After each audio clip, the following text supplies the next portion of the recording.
0-point energy. All around us is energy that is existing. We haven't understood how to tap into yet.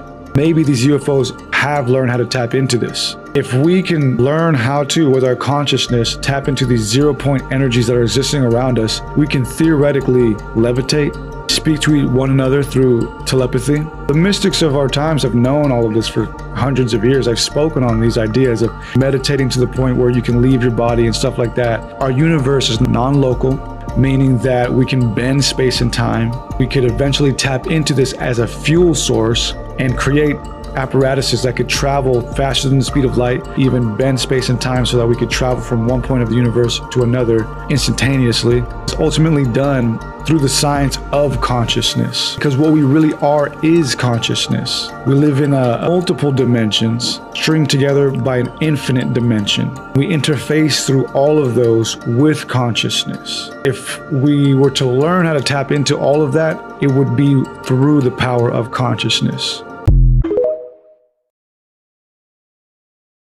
In the presence of the positive emotions, in the presence of the gratitude, appreciation, love, and compassion, what happened was the DNA actually began to relax, and it relaxed so much that it began to unwind itself. The two coils began to unwind as if the DNA was about to replicate itself and produce a new strand of DNA in the presence of positive emotion.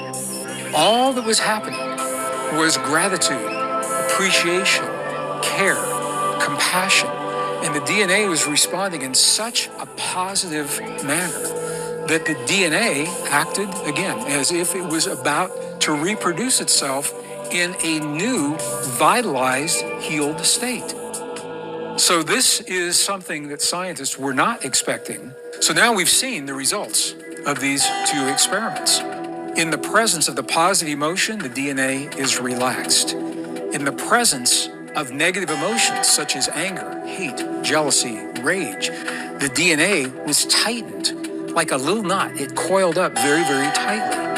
And this is telling the scientists something that we've never seen demonstrated under laboratory conditions before. Anecdotally, it may have been suspected.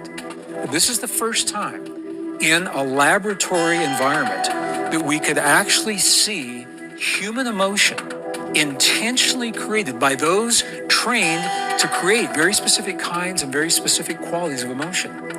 The human emotion changed the shape of the DNA. It changed the ability of the DNA to fully express the full complement of what it is, whatever that DNA is expressing. So I'm going to share with you now directly. I want you to hear from the scientists.